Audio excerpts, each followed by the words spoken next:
नेकपा एमाले केन्द्रीय सचिवालयको बैठक अस्तिबाट सुरु भएको बैठक आज सम्पन्न भएको छ। हिजो विशेष कारणले स्थगित भएको थियो। आजको बैठकले चारवटा महत्त्वपूर्ण निर्णय गरेको छ। नेकपा एमालेको 11औं महाधिवेशन मङ्सिरको अन्तिम साता आयोजना हुनेछ। स्थानको र मितिको टुङ्गो हामीले केन्द्रीय कमिटीको बैठकबाट गर्नेछौँ। दोस्रो, प्रतिनिधि सभाको विघटनलाई यो बैठकले असंवैधानिक र अलोकतान्त्रिक ठहर गरेको छ। त्यसो भएर असंवैधानिक र अलोकतान्त्रिक ढङ्गले गरिएको प्रतिनिधि सभा विघटनलाई बदर गर्दै प्रतिनिधि सभा पुनर्स्थापना हुनुपर्छ भन्ने स्पष्ट माग बैठकले गरेको छ। तेस्रो, सामान्य राष्ट्रपतिज्यूले यो सरकारलाई निर्वाचनको कार्यादेश दिनुभएको छ, तर सरकार निर्वाचनको बाटोमा होइन, निषेध, प्रतिशोध र मुठभेडको बाटोमा हिँडिरहेको हामीले अनुभूत गरेका छौँ। जति बेला सुरक्षाको उच्च जोखिम छ त्यति नै बेला नेताहरूका सुरक्षा प्रबन्धहरूलाई फिर्ता गरिएको छ। प्रहरीका हतियार लुट्ने, प्रहरी चौकी ध्वस्त बनाउने अपराधीहरूलाई सप्रमाण गिरफ्तार गरेर ल्याउँदा गृहमन्त्रीको दबावमा उनीहरूलाई रिहा गरिएको स्थिति छ। त्यसले सुरक्षा जोखिम झनै बढाएको छ। झन्डै 1247 हतियारहरू, 98,000 राउन्ड गोलीहरू लुटिएको सुरक्षा निकायहरूबाटै जानकारी गराइएको छ। त्यसले र झन्डै 5,000 कैदीहरू जेलबाट भएका कैदीहरू अहिले पनि बाहिरै छन्। त्यसले सुरक्षाको असाध्यै ठुलो जोखिम पैदा भएको छ।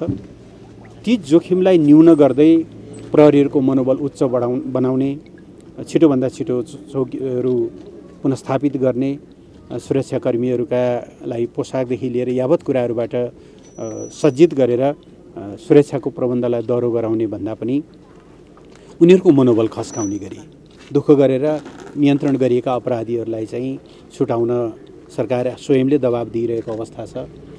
नेताहरूलाई स्थान हद तोक्ने, उहाँहरूको राजधानी रोक्का गर्ने र सरकारको आडमा बसेर हिंसात्मक धम्की दिने नेताहरूलाई, राजनीतिक पार्टीहरूलाई मुद्दा लगाइकन कोही कसैलाई पनि हामी चुनावमा उठ्न नसक्ने परिस्थिति बनाउँछौँ भन्नेलाई उल्टै सरकारले संरक्षण गरिरहेका यी समग्र घटनाक्रमहरूको अध्ययनबाट हामी के निष्कर्षमा पुगेका छौँ भने सरकार चुनाव गराउने बाटोमा छैन, चुनाव गराउने विश्वसनीय आधार देखा परेको छैन। तेस्रो हाम्रो यो निष्कर्ष हो। र चौथो, यसो भएको हुनाले राष्ट्रियता, लोकतन्त्र र संविधानका पक्षधर सबै राजनीतिक दलहरू र सबै नेपाली नागरिकहरूलाई एकताबद्ध भएर अगाडि बढ्न, लोकतन्त्र, राष्ट्रियता र संविधानको रक्षाका लागि एकताबद्ध भएर अगाडि बढ्न हामीले आह्वान गरेका छौँ। यसबाहेक केन्द्रीय कमिटीको बैठक पूर्व निर्धारित समयमै 29, 30 र 31 गते हामी बस्नेछौँ र थप निर्णयहरू हामीले त्यही बैठकबाट गर्नेछौँ। चुनावमा चाहिँ तपाईँहरू भाग लिने कि नलिने यति भनिसकेपछि मैले भनिहालेँ नि, यी सबै घटनाक्रमले कहीँ कतै चुनाव हुने दिशातिर अगाडि बढिरहेको देखिन्छ र चुनाव हुन त दलहरूले निर्धक्कसँग जनताको बिचमा जान पाउनु पर्दो हो, मतदाताहरूले निर्भयतापूर्वक मतदान केन्द्रसम्म जान पाउनु पर्दो हो, नेताहरूले देशैभरि प्रचार गर्न पर्दो हो।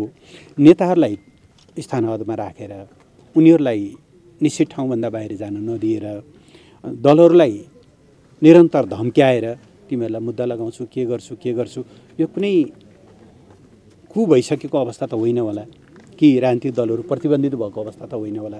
दलहरू प्रतिबन्धित छैनन् भने त उनीहरूले निर्वाध ढङ्गले आफ्ना गतिविधिहरू गर्न पाउनुपर्छ होला नि त। त्यो होला निर्वाचनको आत्मा। त्यो आत्मा नै मरिरहेको अवस्था छ।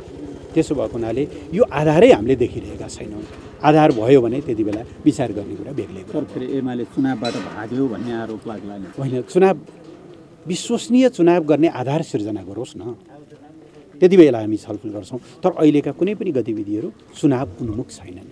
संसद पुनर्स्थापनाको मागको कुराहरू भइरहेको थियो त्यतातिर चाहिँ मैले सुरुमै भने हाम्रो पहिलो दोस्रो माग नै यो विघटन नै असंवैधानिक भएको हुनाले त्यो पुनर्स्थापना हुनुपर्छ भन्ने हाम्रो माग छ। उपमहासचिव जस्तै कि आज पनि 9 घण्टा करिब बस्नु तपाईँहरू, हिजो 8 घण्टा, अस्ति शुक्रबार 8 घण्टा बस्नु भएको छ। निकै लामो विहङ्गम छलफल पनि गर्नु। बाहिर नेताहरूले हामीलाई औपचारिक अनौपचारिक रूपमा भन्दाखेरि पार्टीभित्र चाहिँ अध्यक्षको राजीनामादेखि लिएर सम्मानजनक विदाईदेखि लिएर संरक्षक भएर बस्ने सम्मानका कुराहरू पनि उठानु भए भन्ने छ। यसमा चाहिँ हुन त अहिले एउटा एकीकृत निर्णय त आयो तपाईँहरूको, होइन? यसलाई चाहिँ कसरी हेऱ्यो पार्टीले, कुन स्थितिमा हामी पुगेका रहेछौँ भन्ने कुराको चाहिँ कसरी विश्लेषण भयो? पहिलो कुरा म मिडियाका साथीहरूलाई आग्रह गर्न चाहन्छु, कहिलेकाहीँ पार्टीभित्र कुनै खास विषयमा मतान्तर हुँदा, यो नेकपा एमालेको हकमा मात्रै होइन, त्यो अरू पार्टीहरूको हकमा पनि हुँदा मिडिया म्यानुपुलेट गर्ने निकै धेरै प्रयत्नहरू हुन्छन्। त्यस भएर मेरो आग्रह छ साथीहरूलाई, सबैतिर बुझेर मात्रै अब तपाईँहरूले समाचार बनाइदिनु होला। 2 दिन हामीले एकदम रङ्गी बिरङ्गी फोटोहरू सहितका कित्ता काट गरेका चाहिँ अनेकौँ समाचारहरू पढ्यौँ, ती सत्य होइनन्। यद्यपि एसओटीको बैठकमा खुलेर नेता कमरेडहरूले आफूलाई लागेका कुराहरू गर्नुभयो, उहाँहरूले चिन्ता व्यक्त गर्नुभयो, नेतृत्वको विकल्पको बारेमा पनि कतिपय कमरेडहरूले कुरा गर्नुभयो, नगर्नु भएको होइन। छलफलको रूपमा आउने ती विचारहरू नै निर्णय होइनन्। निर्णय त अन्तिममा हामीले जे गर्छौँ त्यही निर्णय हो। त्यसो भएको हुनाले खुलस्त ढङ्गले मन माझामाझ गर्ने गरी कुनै कुनै कमरेडले सभा घन्टासम्म पनि समय लिनुभएको छ। कुनै समयको भनौँ न बन्देज बेगर नै हामीले खुलेर कुराकानी गरेका छौँ र धेरै कमरेडहरूले नेकपा एमालेको जीवनमा साँच्चै नै एउटा जीवन्त छलफल भयो भन्ने हाम्रो त्यो अनुभूति पनि गर्नुभएको छ। त्यो छलफलले हामीलाई साझा निष्कर्षमा पुर्याएको छ। हामी महाधिवेशनमा जान्छौँ र लोकतन्त्रको निम्ति लोकतन्त्र, राष्ट्रियता र संविधानको रक्षाका लागि हामी आन्दोलित हुन्छौँ, सिङ्गो पार्टी पङ्क्तिलाई उठाउँछौँ, अरू दलहरूलाई पनि साथमा लिएर अगाडि बढ्छौँ र यो जुन ढङ्गले प्रतिगमनको श्रृङ्खला सुरु गरिएको छ यसलाई अझ अगाडि बढाउने पनि प्रयत्न छ, त्यो हामी हुन दिन्नौँ भन्ने हाम्रो यो साझा निष्कर्ष हो। व्यक्तिको रूपमा को कमरेडरले के कुराहरू राख्नुभयो भन्ने कुरा त्यो आन्तरिक विषयहरू हुन्, ती मिडिया खपतका लागि होइनन्। तपाईँहरूले त्यो कुराहरूलाई पक्कै पनि कोट्याउनुहुन्न भन्ने मलाई विश्वास छ। केही नेताहरूलाई अनुशासनको कारबाहीको चर्चा पनि भइरहेको, ती सबै चर्चा नै हुन्। अहिले हामी एकताबद्ध भएर अगाडि बढ्छौँ। अब 29, 30, 31 त तपाईँहरू केन्द्रीय समितिको बैठकमा जाँदै हुन्छ। मूलभूत यो विषय, यो यसमा चाहिँ कस्ता विषयले प्रवेश पाउँछ? मूलतः यसैको सेरोफेरोमा रहेर हामी केन्द्रीय कमिटीबाट जनपरिचालनको र आन्दोलनको, खास गरेर जनपरिचालनको एउटा ठोस कार्ययोजना बनाउँछौँ। महाधिवेशन र जनपरिचालन, लोकतन्त्र, संविधान र राष्ट्रियताको रक्षाका लागि जनपरिचालन र महाधिवेशन, यी दुईटै तयारी समानान्तर ढङ्गले हामी अगाडि लैजान्छौँ। केन्द्रीय कमिटीको बैठक यिनी दुईवटा कुरामा केन्द्रित हुन्छ। मूलतः चुनाव चाहिँ के भयो भने स्वीकार गर्नुहुन्छ? त्यो मैले अघि भनेका जुन त्यो मैले भने नि त, दलहरूलाई निषेध जुन गरिँदैछ त्यो निषेधको व्यवहार अन्त्य भयो भने, नेताहरूमाथि जुन प्रतिशोध साध्न खोजिँदैछ त्यो प्रतिशोधको व्यवहार अन्त्य भयो भने, साँच्चै नै सरकारले दलहरूसँग संवाद गर्न, दलहरूको सहयोग लिन, अब दलहरूलाई निषेध गरेर कस्तो निर्वाचन गर्न खोजेको हामी बुझेका पनि छैनौँ, होइन? कि त अब निर्दलीय व्यवस्था हो भने बेग्लै कुरा हो, होइन? होइन भनेदेखि यत्रो इतिहास भएका दलहरू होला अहिले विभिन्न कारणले उनीहरू अप्ठ्यारोमा परेका होलान्, उनीहरू कतिपय मामलामा उनीहरूमाथि हमला भएको होला, त्यो बेग्लै कुरा हो। तर 75 वर्ष लामो इतिहास भएका यी दलहरू, झन्डै 80 वर्ष लामो इतिहास भएका दलहरू एउटा धक्काबाट, एउटा कठिनाइबाट उनीहरू असान्दर्भिक हुने, उनीहरूको भूमिका कमजोर हुने त होइन नि। तर मानौँ त्यहाँ दलहरू नै छैनन् जस्तो गरिकन जुन ढङ्गले कुनै न जनादेश प्राप्त, न सरकारको, राज्यको, संविधानको शपथ लिएका, न कतैबाट वैधता प्राप्त मान्छेहरूले जसरी राज्यको संरक्षणमा दलहरूलाई चुनौती दिँदैछन्, यी सबै कुराहरू अन्त्य होस् न, त्यसपछि हामी विचार गर्छौँ। एक तहको संवाद त भयो नि, राष्ट्रपतिले नै, अनि राष्ट्रपतिज्यूले गर्नुभयो त्यो चाहिँ हामीले सरकारले गरेको संवाद भन्दैनौँ, त्यो राष्ट्रको अभिभावकको हैसियतले सामान्य राष्ट्रपतिज्यूले गर्नुभयो, राम्रो गर्नुभयो। त्यहाँ आखिर कुराकानी गर्नु हुँदो रहेछ। प्रधानमन्त्रीले दलहरूलाई बोलाउन के अप्ठ्यारो भयो? दलहरूका नेताहरूको सन्चो विसन्चो सोध्नु उहाँलाई के अप्ठ्यारो भयो? नेपाली समाज यति साह्रो अमानवीय हो र?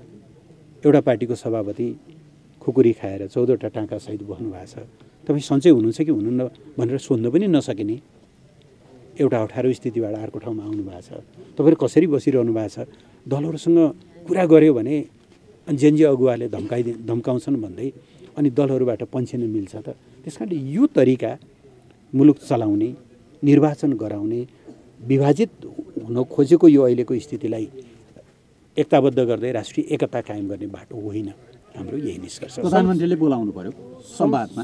संसद विघटन असंवैधानिक चाहिँ भन्नुभयो, चुनावमा जान पनि 2-4 क्लज राख्नुभयो, तिथिमिति तोकेर अदालत जाने कुरा चाहिँ किन भन्न नसकेको? होइन, अब अदालत खोलोस् न पहिले, अदालत खोलिसकेपछि हामी जान्छौँ।